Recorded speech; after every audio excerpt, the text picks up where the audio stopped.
And this is 88.3 WLFC, and this is the Jeremiah Jackson Show by your host, the one and only Jeremiah Jackson himself. But big shout out, big thank you to Xavion Green for coming through earlier and being a part of the show. I've always wanted to do like a One Piece power tournament for a while now. I've seen a lot of content creators do that I follow, and just appreciate him for coming through and doing that. And we had Rock Dizabek winning our strongest character in One Piece, which is very it's not shocking, but it's a character that we haven't even seen in an actual fight in the story, but we're just going off of the feats that has been told to us and just the legend of Rock Dizabek. So I can't not wait to edit that video and release that on YouTube, Kage Level TV, KAGELVL TV. But we have some other segments. We have a music segment. Kendrick Lamar won 6 awards at the BET Hip Hop Awards. And if you were listening in last week on last week's Jeremiah Jackson Show, we had brought on 2 guests by the name of Sean Reams and Mikala Woodrick, and we talked about our favorite albums of the year, and we ranked our favorite albums. And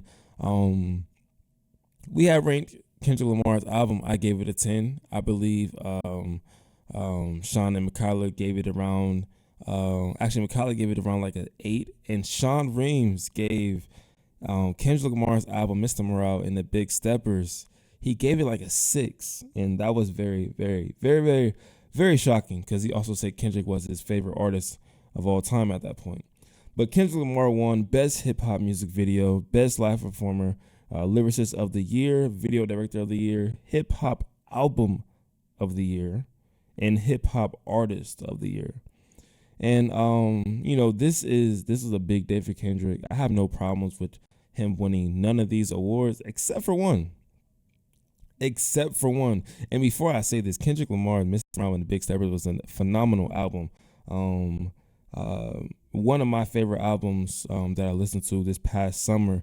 But I can't just think about what kind of albums that it was up against. It was up against Lotto's 777, Drake's Certified Lover Boy, Kanye's Donda, Future I Never Liked You, Pusha T's It's Almost Dry, and Nas King's Disease 2. And Kendrick Lamar's Mr. Morale and the Big Steppers, in my eyes, should not have beat out Drake's Certified Lover Boy and Kanye's Donda albums. Both of those albums, I feel like, to me, I enjoyed more than Kendrick Lamar's Mr. Morale and the Big Steppers album. But let's just talk about, Kendrick's album real quick. Mr. Morale and the Big Steppers. That was a good album. I feel like it was like a therapy session type of album where he kind of just opened up about himself and just what he's been like going through recently. And it was some really, really good music. And like he won Lyricist of the Year. There was some phenomenal lyrics in that album. One of my favorite songs in that album, Savior, where he basically told how people just viewed him as a savior, people viewed him to be their savior, but Kendrick was basically saying, I'm just like you guys. But I feel like Drake's Certified Lover Boy, which I was kind of sleeping on at first, when Donda and CLB first came out, I had Donda over CLB by not a wide margin, but I had Donda at like a 9. I had CLB at like a 7. And honestly, Kanye is my favorite artist of all time, so I was probably just being biased. I was honestly probably just being biased around then. But just the amount of features that Kanye had on that Donda album, and just I don't think there's honestly a bad song in that album. And there's like 20-something tracks in that album. And then I kind of like this past summer, like I was listening to a lot of Kendrick, Denzel Curry and all them, Pusha T and all them, and some more artists. But I was really just going back and listening to Certified Lover Boy as well. And I'm like, these are some great, great songs. With the first song, Champagne Poetry, more songs, Pipe Down. I gotta think about some more songs. Let me actually pull them up real quick. Because this Certified Lover Boy, I was sleeping on it at first. I was definitely sleeping on that first. You could say I was probably in my feelings. That's probably I was like probably listening to Certified Lover Boy. But in the Bible, Love All, Fair Trade, TSU, In Too Deep. All right. These songs, TSU, Into Deep, Pipe Down, and then Yebba's Heartbreak, No Friends in the Industry, Knife Talk, 7 a.m. on Brittle Path, and then Race My Mind. Those lists of songs right there, like, you know, when you can play an album and you don't have to like skip a song. Like that sequence of songs right there, I did not skip at all because it was just some phenomenal songs.